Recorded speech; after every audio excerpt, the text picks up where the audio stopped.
everybody, my name is Amanda Zieba. I am the founder and content creator of the Word Nerd Collaborative, and I am super excited to be here today to share with you the April pre-planned calendar. For those of you who are already members of the Word Nerd Collaborative, you know that every month I make you a calendar full of high-quality, ready-to-go resources with two purposes. One, to engage your students, and two, to save you time. Super excited to walk you through that this month. For those of you who are not members and you'd like to be members, or you're curious and you want to know more about the membership, visit the link below, wordnerdcollaborative.com, to check it out. Email me if you have any questions. I'd love to welcome you to our little Word Nerdy crew because there's so much goodness waiting for you. So let's not waste another second. We're going to dive right into this month's pre-planned calendar. And when I say calendar, you guys, it's not like a single page document. This month is 139 pages. And there is a ton of goodness for you. We're focusing on shaking things up this month, switching up those routines, keeping our students on their toes and highly engaged. Poetry is going to be a big focus. And I have some brand new writing prompts that I'm really excited for you to look at too. So as usual, I start with a little pep talk to you, and then we go into our table of contents. So as we look at this, if you're brand new to these pre-planned calendars, here's what you can expect us to cover in this video and also in this pre-planned calendar. I always give you a first chapter Friday for every week of the month, brain break for every week of the month, a writing prompt for every single day. I've got 3 multi-day lesson plans and then some additional resources. All of these are linked here in the document, so when you have the PDF, you can jump immediately to the thing that you need. I will also put the QR code and video link for this walkthrough video here. So if you want to hear about something again, or you forgot, or you need a refresher, you can do that there as well. On the bottom, opportunities to connect. So if you are a member of the Word Nerd Collaborative, every month we get together and we go through this calendar. I answer your questions. I teach you how to teach the lessons. I book talk the books. We even sometimes have time for hey, I got this snafu in my classroom and I really need some help to figure out how to get it fixed. A lot of brainstorming, a lot of support and collaboration, even amidst the members. So that will happen. It always happens on the 3rd Sunday of every month. So the May pre-planned calendar walkthrough will happen on April 20th. And there's the link right here for members. Well, it says November, but it means the April. The April lunch bunch is going to happen on April 25th. And then there's also the link to our Word Nerd Collaborative private Facebook group where we can all share ideas and connect with each other on a regular basis. Here's our calendar. Again, we've got these called out. Looks like I need to change some of these words here when I copy and paste from month to month, but you guys know how it goes. I'll get it figured out and fixed for you. All right, first chapter Fridays. Here are the books that we are covering this month. Away by Megan E. Freeman, Starfish by Lisa Phipps, Global by Owen Colfer and Andrew Donkin, and Becoming Muhammad Ali by Kwame Alexander and James Patterson. And you guys, sometimes I just put books in because they're good. They're good books, but truly you could teach these books as whole class novels, every single one of them. I would buy 20, 25, 30 copies of every single one of these books and put them in your lesson plans ASAP. They are amazing, and I can't wait to talk to you about them. We're waiting to hear back. I've emailed everybody. We're waiting to hear back to see who can join us for the lunch bunch on Friday, April 25th. My birthday is the next day, so it feels like a super fun way to celebrate with all of you. Brain breaks for the month. I have 2 brand new ones that I created just for this month, and that is the pink trivia quiz, brand new to the channel, brand new to the resource guide, and Easter trivia. Side note about Easter trivia, I stuck truly and specifically to the secular stuff. So there's no religion in there. If that's disappointing to you, I'm sorry. If that makes it easier for you to show it in your classroom, great. That was my goal. So a lot of candy, a lot of bunnies, a lot of parades. It's going to be awesome. And then we also have World Cup trivia for the soccer fans in your classroom, and also Earth Day trivia. The writing prompts, I am super excited about this because I picked out a bunch of brand new ones that we've never done before. So excited to show you that. When we get down to the lessons, we've got some poetry resources. We've got an entire novel unit for the amazing book Breakout by Kate Messner. And then we've got 2 short stories plus mini lessons. When we talk about additional resources, we've got a book format video resource. We'll talk more about when we get down there. Novel and verse lists, playlists, and reading lists for you. And then we've got some reading coloring pages because sometimes we just need to take a break. And those are really, really going to be a fun way to do that. So let's look at our first chapter Fridays for the month. As I had said before, we've got 4 amazing books. We have the student engagement worksheets just like usual to go with this. And we've also got the posters so that if you want to print and post these in your room or on a bulletin board or in the hallway to kind of give kids a reminder or a sneak peek at what they can expect for First Chapter Fridays this month, those are all right there. So I'm going to go off screen here a second and I'm going to book talk each of these books. The first one is Away by Megan E. Freeman.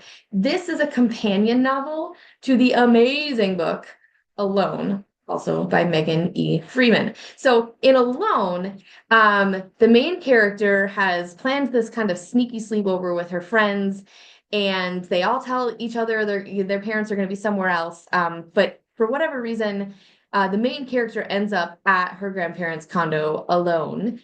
And in the middle of the night, the entire town has been evacuated. They've had to leave behind their cell phones. We have no idea why this is happening. The character has no idea how this is happening, but the electricity shut off, the water shut off. All she's got is her dog and her house, and that's it. And she is alone. This is a novel in verse, and it is amazing. I even saw like on a blog last week that was called a cult classic among tween girls. Such a great book. So I was thrilled and beyond excited when Megan created a second book that goes with this. And it's called a companion novel rather than a sequel because it takes place at the same exact time as this book. Okay? So her friends who were supposed to come with her to that sleepover, they're the main characters in this book, along with a few new kids. And it's so cool to be thinking like, yeah, and while this is happening, this is also happening. But the other amazing thing about this book, perhaps my most favorite part of this book, is that it includes 4 formats. Each of the main characters get a turn to tell a part of the story. One is in a novel in verse. One is told in letters. One is told in newspaper articles. And then the other one is told in the version of a screenplay.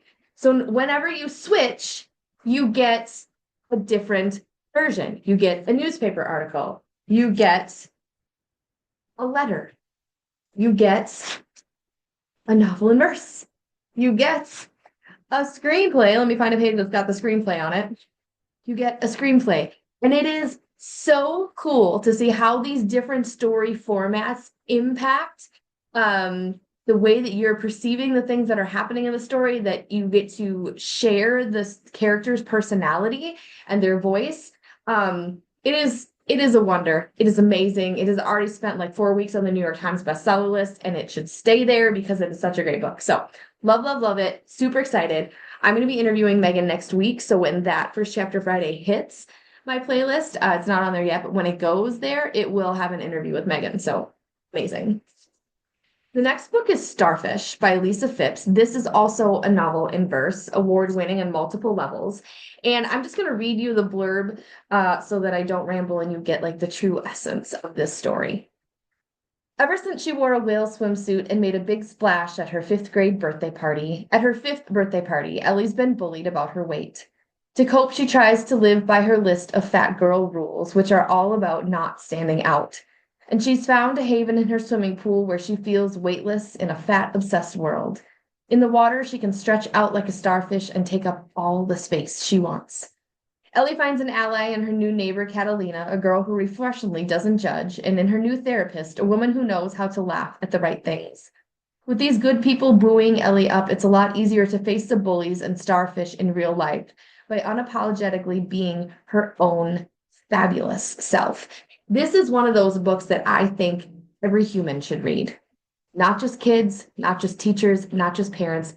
Every single human should read this book to learn how to be kinder, to be less judgmental, to have the courage to take up their own space in Starfish. This book, and it's so fast. It's such a fast read. Read it. It's going to be great. Okay, the next book is Becoming Muhammad Ali, and this is by two authors, Kwame Alexander and James Patterson. They probably don't need any introduction because they're super famous. Cool things about this book. Two cool things. It alternates characters, points of view. And again, when we shift point of view, we shift format. So one of the characters is told as a novel in verse, and the other character is told in prose. And so if a student has never read a novel in verse before, or if they only read novels in verse, this is going to be a great book to bridge those two formats and to try something new. It's historical fiction about Muhammad Ali when he was a kid and how he became a famous boxer and what his life was like before he was a famous boxer. The New York Times book review said this about it. This book is a kinetic, dazzling experience. Once upon a time, Cassius Clay, all poetry in italics, was a kid like the rest of us. Loved this book, and I think you guys are going to too. All right. Last but not least on our first chapter Friday list this month is the book Global by Owen Colfer. And this book takes place again, it's multiple perspectives. So this would be a great time to recap the story element of point of view if you need to refresh that, because all of these books do that. There are two main characters, and they're each living in a different world entirely. One is living in a very, very tropical climate, and the other one is living in a very Arctic climate, a very cold climate. Both climates are severely impacted by climate change. And the safety of these kids and their lives and their homes is in massive jeopardy. And so for a lot of us who live, I live in the Midwest, perhaps a place that's least impacted by climate change in the whole world. It's hard to really know, like, what does that look like? But it is impacting the world, and you get to understand that through the stories and lives of these two characters. This book, I think the thing that it does the best is it hooks you, and as soon as you're ready to be like, oh my gosh, what happens next? Then it flips to the other story. And then you're like, okay, yeah, I wanted to know what happened with them anyways. So then you're reading, and then it gets to this point, you're like, oh my gosh, what happens next? And then it goes back to the other character. And so like once you start, you cannot stop reading. And it's amazing. And I loved it. And this was probably one of the first books, the first graphic novels that I read where I was like, okay, like I think I can do it. I think I can do graphic novels. It took me a while to be good at them because there's so much going on in my head and on the page. It was kind of a hard task for me to learn how to read graphic novels, but this is one of the first ones that I read where I was like, yeah, I get it. I'm getting good at this skill. Again, I would buy 30 copies of this book and I would co-teach it with your social studies teacher. It's amazing. Amazing, amazing. Okay, so those are the first chapter Fridays that we're going to do this. Let's take a look at the brain breaks. The brain breaks we have for this month are pink trivia, all sorts of things about, you know, pink castles and pink starbursts and flamingos and pink gems and bubblegum and erasers, Barbie's convertible car, what pink dolphins can be found in this country's river stream, things about Pokemon and about the pink ladies in that movie that I'm not going to say because it's a question in the trivia.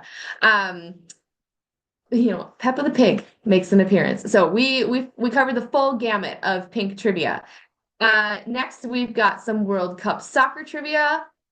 Confession, I did not write these trivia questions. I don't know anything about soccer that I didn't learn from Ted Lasso. My friend Marcy wrote these trivia questions for me because her kids play soccer and she knows a lot about it. And so she did the research on this one. Things like, what did the Iranian national team lose a week before their 2018 World Cup match? Their shoes or their coach? Who knows? Who knows? Maybe you know. True or false, the U.S. men's national team played in the 1974 World Cup final. True or false? I don't know. I'm a stat rat sometimes when it comes to like college basketball or maybe football, but for sure not soccer. So thanks, Marcy, to your help for that.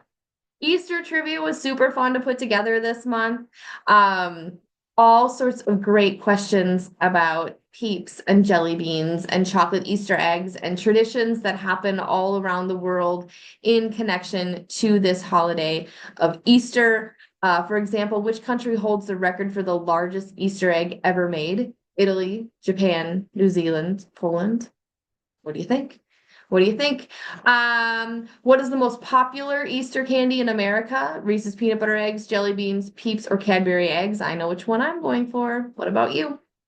So lots of fun there. And then finally, Earth Day trivia. So we've got lots of information, about how this holiday was formed and how it's celebrated in the United States.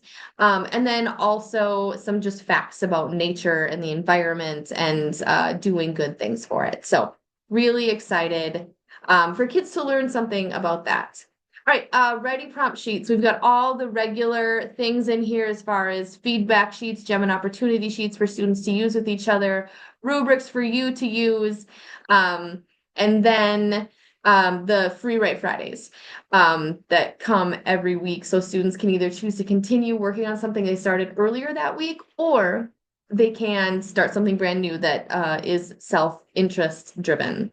A few really fun ones that I want to go over quick, just some funny ones. George did a double take, but yep, those were definitely googly eyes stuck on the banana. He smirked, reached for it, and then, so I'm imagining this taking place in a grocery store, but maybe your kid's in a cafeteria, or maybe it's at home, or maybe it's at his neighbor's house. So they can continue the story with that one. I thought that this one was really funny. Joanna had never seen her parents like this before. You can use the picture as a reference, or you can just make it up and go from there. I put a new twist on the caption prompts that y'all like so much, a nonfiction twist. So caption this, do a quick 2-minute Google search, and then create a 1-sentence factual caption to go along with this picture of an actively erupting volcano. I have another one just like this of a great white shark. So they're practicing their researching skills and also their ability to write concisely, and focusing on facts. What other one did I want to share with you? Oh, I thought this one was really fun. Create the most delicious milkshake recipe. So this is not going to be, necessarily a long writing prompt. Perhaps you look at how recipes are formatted ahead of time to give them some ideas of what theirs should look like, or maybe you just let them run free and see what they come up with. And then one other writing prompt I wanted to show you is I have a few of these that focus on sensory details. I think there are 3 in there this month, but it gives a picture and then a prompt. Write a scene of an adventure story that includes a description of the image using some of the senses you listed, as well as 2 adverbs or adjectives. And then they can list their senses here. It reminds them an adjective is a describing word, and then they can write in this space down here. So lots of amazing writing prompts, super excited about all of them. Maybe one of these days we'll have like a Word Nerd collaborative competition where students can submit their best writing prompt from the month, and we'll vote. All right, let's head over to our lessons. So the first page of the lessons is just power packed. We've got an investigating poetry types and devices slideshow. I'm going to head over to that link to be able to show you what's in there. But basically what we're going to do is we're going to introduce students to poetry, and then we're going to go through several kinds of poetry, showing them definitions of it and also some like key characteristics of it, maybe some facts and information about where this poetry form originated or who some of the famous poets in this genre of poetry are, and then some examples of those. And then we're also going to talk about poetic devices, things like alliteration and metaphors and things like that. So as we go through, you can see, for example, like we'll just go into here, haiku. We've got the distinctive characteristics. We've got the sample here before, right here, and almost every slide has some sort of interactive question that you can prompt your students so you can have a discussion about these different types of poetry. So what makes this poem a haiku? So they can look at the poem, they can look at the characteristics and try to pick out those pieces. Another one of my favorites is a concrete poem. So in your opinion, for this poem, what is more important, the words or the shape? And so they're being introduced to poems, but also being asked to think critically about their formats, about the words that are used, about the way the words are used. Then when we get some of them, I include examples in both format, like on screen, and then some videos as well. So when we talk about free verse, we have the poem from Amanda Gorman, The Hill We Climb. So they can experience that poems are, both a visual medium and also a spoken medium.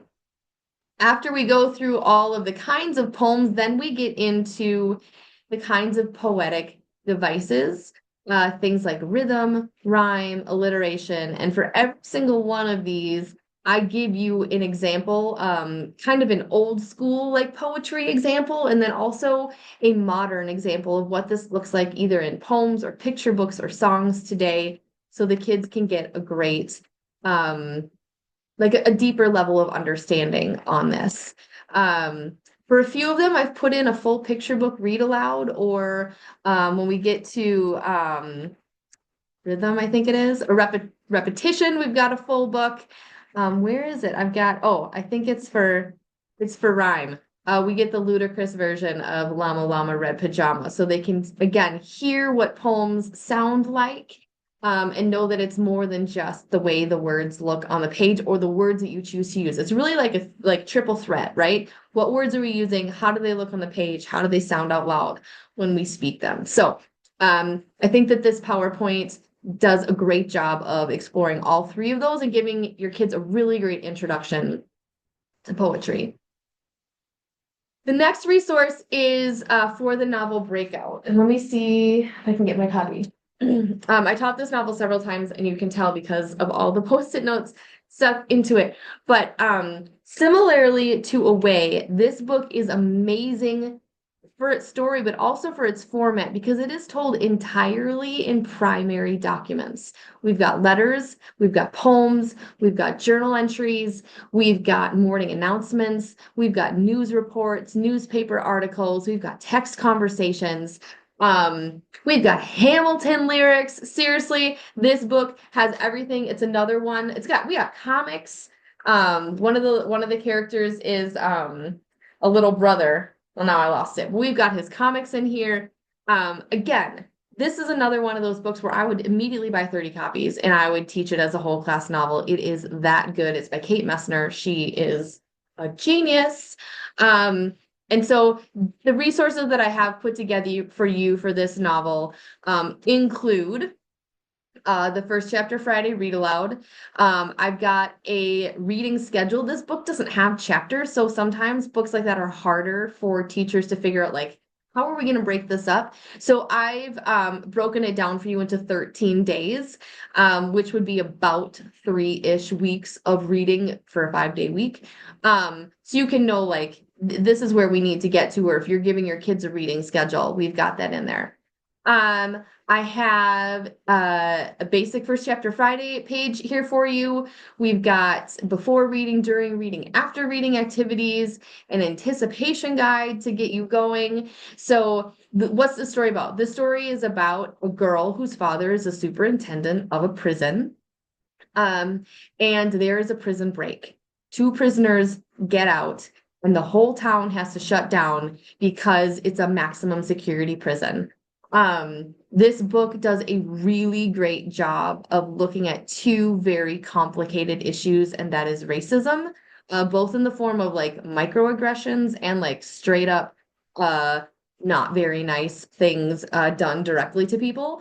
And it's also about prison reform, because another one of the characters' brother is in prison. And so this book is just a really great conversation starter for looking at these 2 things through the eyes of characters who have different perspectives on those 2 issues. It's a great way to learn and like kind of baby step, but like actively baby step into talking about these hard things. So this anticipation guide is going to let your students know like, hey, this is kind of what you can expect for the things that we're going to talk about in this novel. All that being said, I have zero qualms or fears about teaching this book in school. It is gentle. It is not anything graphic. It's just an active step into taking those conversations. So, if you have any concerns about teaching it, just email me. We'll talk it out, but don't be afraid. Okay.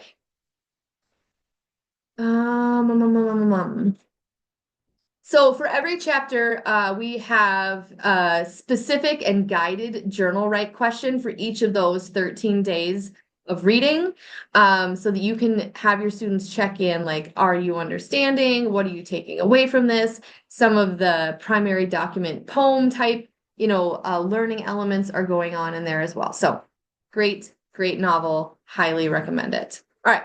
Next, we've got some short stories with some targeted mini lessons. So the first one is called Who Will Save the Day? And it specifically is going to look at how a story unfolds, looking at the plot elements, and how we go from scene to scene.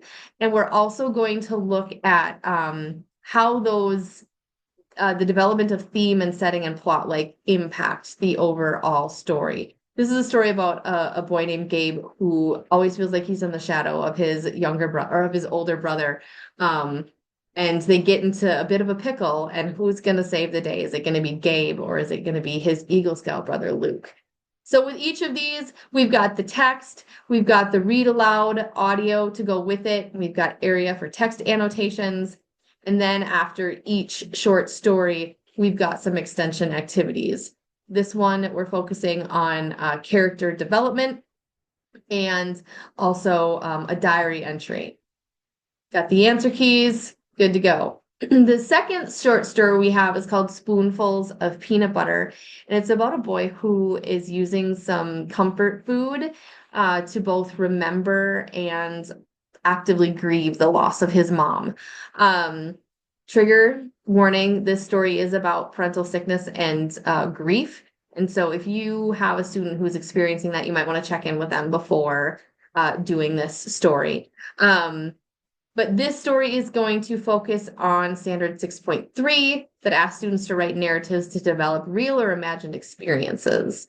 So again, we've got the text, we've got the audio recording so students can listen while they read, place for text annotations, and then the extension activity. And for this one, we're asking students to create a mind map, and then using that mind map to recreate a narrative.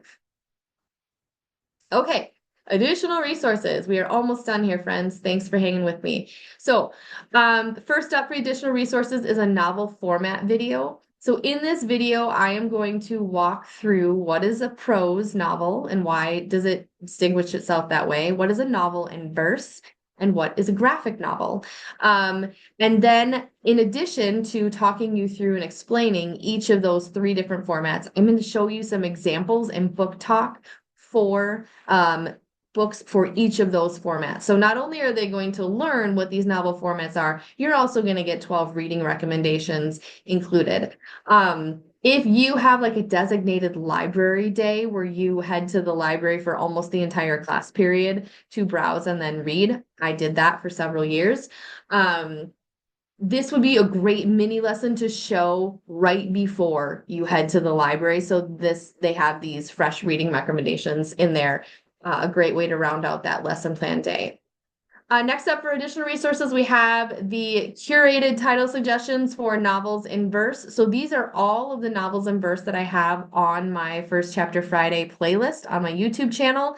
They are all linked thanks to my BA Kristen. So every single one of these, you just click the title and it will take you exactly to that First Chapter Friday. Same can be said for these posters. You can just click it and it will take you right to that First Chapter Friday. Also, you could just print these and hang them up in your room or on a bulletin board or have them in a binder for students to browse through when they're looking for types of books. And then the last thing I have for you are these really fun coloring pages. Like sometimes we just need a break. Like sometimes with my students, I would do like 5 minutes, like my mindfulness minute, right? Like let's just regroup. And so I've got some reading themed coloring pages for you. Some of them are reading themes. So stories stick with me, reading takes you places, books are out of this world. Some of them have books in them. Some of them are just, general good messages, positive affirmations. Don't give up just because things are hard. Old ways won't open new doors. Be the best version of yourself. And then I put a few animal ones in here that have book related quotes to them, and then just an Easter egg because it's fun and it's Easter. So, print them off and maybe let your students color them instead of doing a First Chapter Friday worksheet. Let them just color while they listen, or perhaps you're doing a different read aloud for something and they can color. Maybe just, after their bathroom break, just 5 minutes or in your advisory period. Um, lots of opportunities to just take a minute and catch your breath. So hopefully having these lesson plans will give you a minute to take a break and to catch your breath. As always, email me with any questions, and I hope that they bring some new energy and engagement into your classroom. Thank you so much for visiting my channel, Learning with the Word Nerd Collaborative members. Thank you so much for being a part of our little Word Nerdy crew. I'm so grateful that all of you allow me to collaborate and partner with you in your classroom. Let's have a great April. See you again next time. Happy reading, happy teaching, happy writing.